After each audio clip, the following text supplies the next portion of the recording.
నమస్తే భక్తివన్. కుజగ్రహ మార్పు జరగబోతోంది.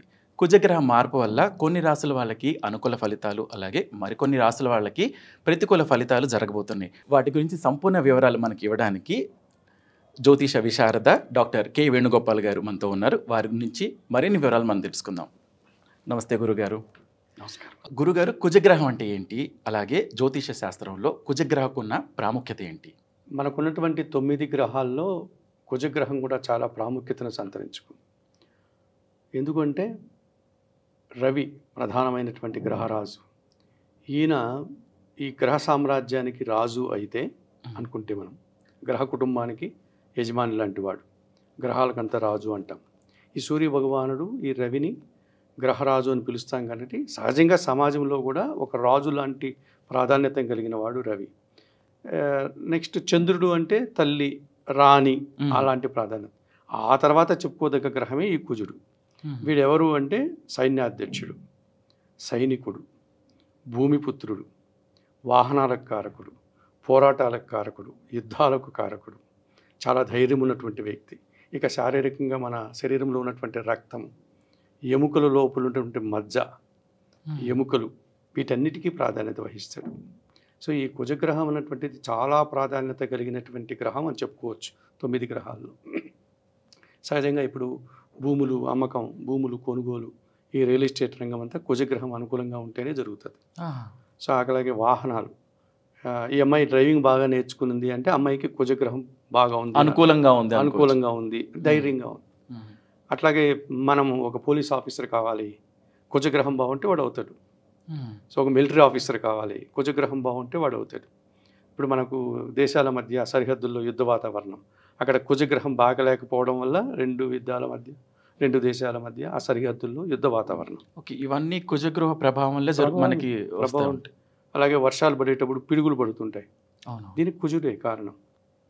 సో ఇలాంటివన్నీ భూకంపాలు రావడానికి, తర్వాత మనం భూమి లోపల ఉన్నటువంటి కొన్ని ఖనిజాలు తీస్తూ ఉంటాం, గనుల నుంచి బంగారం కావచ్చు, ఇతరత్ర కావచ్చు, మైనింగ్, వీటన్నిటికీ కుజుడే కారకుడు. సో మట్టికి కారకుడు వాడు, భూమికి కారకుడు వాడు, వాహనాలకు కారకుడు, ధైర్య సాహసాలకు కారకుడు, కోపానికి కారకుడు, ఉన్నది ఉన్నట్లుగా మాట్లాడడానికి కారకుడు. ఎదుటివాడు కొంచెం ఇబ్బంది పెట్టేటట్టుగా మాట్లాడితే వెంటనే తిరిగి సమాధానం ఇవ్వగలిగిన ధైర్యం కుజగ్రహం బాగున్న వాళ్ళకు ఉంటుంది.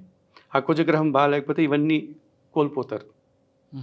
ఈ బలహీనతలు, భయపడడం, ఎదుటివాడు గట్టిగా డామినేట్ చేస్తున్నా భరించడం, వెహికల్ తోలడం అంటే భయపడడం, లో కాన్ఫిడెన్స్, అన్నీ వచ్చేస్తాయి. సో ఈడు బాగుంటే అవన్నీ బాగుంటుంది. అలా కుజగ్రహం అన్నటువంటిది ఒక సైన్యాధ్యక్షుడిగా, ఒక సైనికుడిగా పూర్వకాలంలో మనం అనుకునేవా. ఇప్పుడు ఒక మిలిటరీ ఆఫీసర్, పోలీస్ ఆఫీసర్, ఒక రియల్ ఎస్టేట్ సంబంధించిన రంగము, అలాగే ట్రాన్స్పోర్ట్ రంగము, ధైర్యంగా మాట్లాడేవాళ్ళు, కోపంగా మాట్లాడేటువంటి వారు.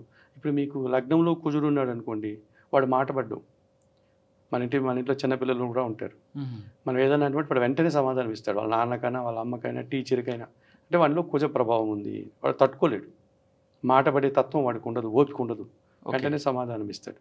అలాగే వాడికి భూములు కలిసి వస్తాయి, వాహనాల డ్రైవింగ్లు కలిసి వస్తాయి, స్పోర్ట్స్ కలిసి వస్తుంది వాడికి. ఈ డబ్ల్యూడబ్ల్యూ లాంటి ఆటలు, కబడ్డీ లాంటి ఆటలు, బరువులు ఎత్తడాలు, ఈ కుస్తీలు, ఇవన్నీ చేస్తాడు వాడు. అంటే కాన్ఫిడెన్స్, స్ట్రెంగ్త్, ఇవన్నీ అన్నీ వచ్చేస్తాయి వాడికి. దాంతోపాటు తలకు సంబంధించిన ఇబ్బంది కూడా వస్తుంది. అంటే లగ్నం అన్నటువంటిది మనకు 12 రాసుల్లో లగ్నం అన్నటువంటిది ప్రధానమైనటువంటి తల, శిరస్సు. సో దానికి సంబంధించి ఇబ్బందులు కూడా రావచ్చు వాడికి.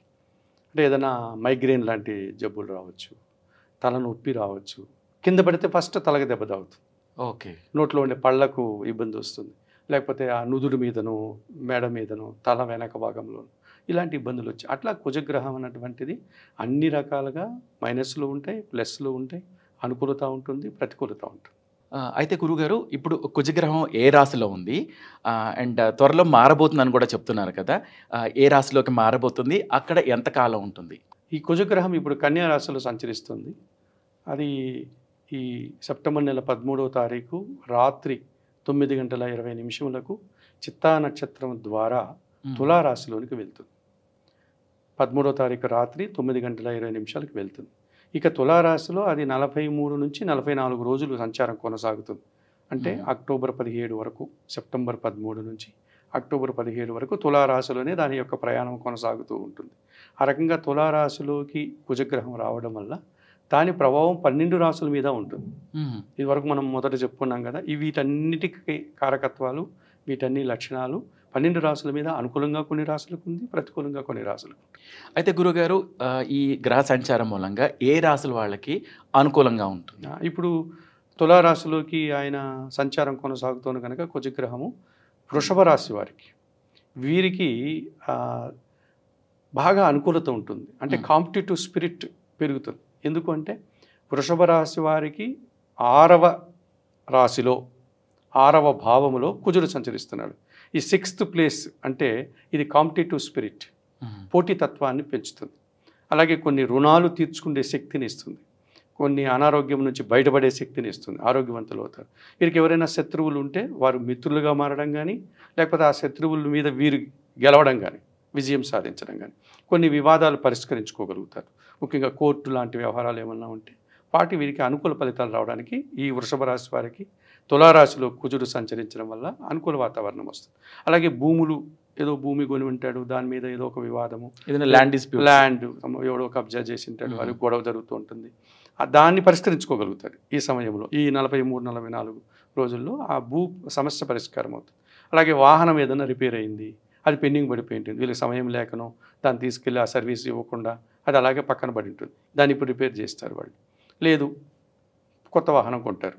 సో ఈ విధంగా భూములు కొనుగోలు కానీ, వాహనాలు కొనుగోలు కానీ, లేకపోతే వాటికి ఉన్నటువంటి సమస్యలు పరిష్కరించుకోవడం కానీ, ఇవన్నీ ఇప్పుడు వృషభ రాశి వారికి అనుకూలంగా ఉంటాయి, అనుకూలంగా ఉంటుంది. విజయం సాధిస్తారు. కాంపిటేటివ్ ఎగ్జామ్స్లో తప్పకుండా వాళ్ళకి మంచి ఫలితాలు వస్తాయి, పరీక్షల్లో మంచి ఫలితాలు వస్తాయి, ఇంటర్వ్యూల్లో గెలవచ్చు. ఇలాంటివన్నీ జరగడానికి అవకాశం ఉంటుంది. తర్వాత సింహరాశి వారికి 3వ ఇంట జరుగుతోంది. అంటే సింహరాశి నుంచి తులారాశి 3వ ఇంట్లో ఉంది. ఈ 3వ ఇంట జరగడం వల్ల వీరికి ఏమవుతుందంటే జన సహకారం పెరుగుతుంది. ఓకే, వీళ్ళకంటే చిన్నవాళ్ళు, తమ్ముళ్ళు, సోదరులు వాళ్ళు సహకరిస్తారు, పని వాళ్ళు సహకరిస్తారు, డ్రైవర్లు సహకరిస్తారు. తర్వాత వీరికి ఏదైనా హెల్ప్ చేయాలి అనుకున్నటువంటి వారు, వీరు ఒక ఆఫీసులో పనిచేస్తున్నారు, అక్కడ అధికారులు ఎవరైనా వీరికి సహాయం చేయొచ్చు, వీరి ఎదుగుదల కోసం, వీరి అభివృద్ధి కోసం. తర్వాత భూములు కొనాలనుకుంటే ఈ సమయంలో కొనడానికి ఎవరెవరు సహకరిస్తారు. అంటే వీరికి ఏదో కొన్ని ఇలాంటి భూమి కావాలి, ఇంత భూమి కావాలి, ఫలాని ప్రాంతంలో కావాలి, ఇలాంటి కోరికలు పెట్టుకుంటారు. అవి నెరవేరవు, ఇప్పుడు నెరవేరుతాయి.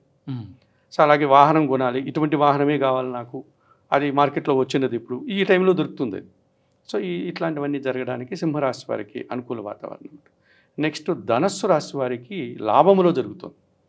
అంటే 11వ ఇల్లు 11వ హౌస్, 11th హౌస్ని మనం లాభము అని పిలుస్తాం జ్యోతిష్ శాస్త్రంలో.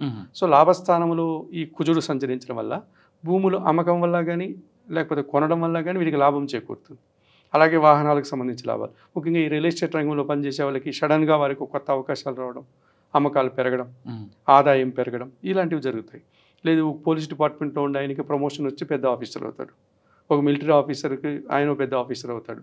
ఇలా అన్నీ కూడా లాభంలో ఉండడానికి, అనుకూలంగా ఉండడానికి, విజయం సాధించడానికి, ఆర్థికంగా బలపడడానికి, భూముల నుంచి, వాహనాల నుంచి, వృత్తి ఉద్యోగ వ్యాపారాల నుంచి అనుకూల వాతావరణం ధనుసు రాశి వారికి ఉంటుంది. అయితే గురుగారు, మనం ఇప్పుడు కుజ గ్రహం గురించి మనం మాట్లాడుకుంటున్నాం. అయితే చాలామందికి చాలా అపోహలు ఉన్నాయి. కుజ దోషం ఉంటే పెళ్ళిళ్ళు కావని చెప్పి రకరకాల ప్రాబ్లమ్స్ వస్తున్నాయి. అసలు కుజ దోషం అనేది ఉంటుందా? ఉన్న వాళ్ళకి నిజంగానే పెళ్ళిళ్ళు కావా, లేకపోతే వాళ్ళు జీవితాంతం పెళ్లి కాకుండా ఉండిపోవాల్సి ఉంటుందా?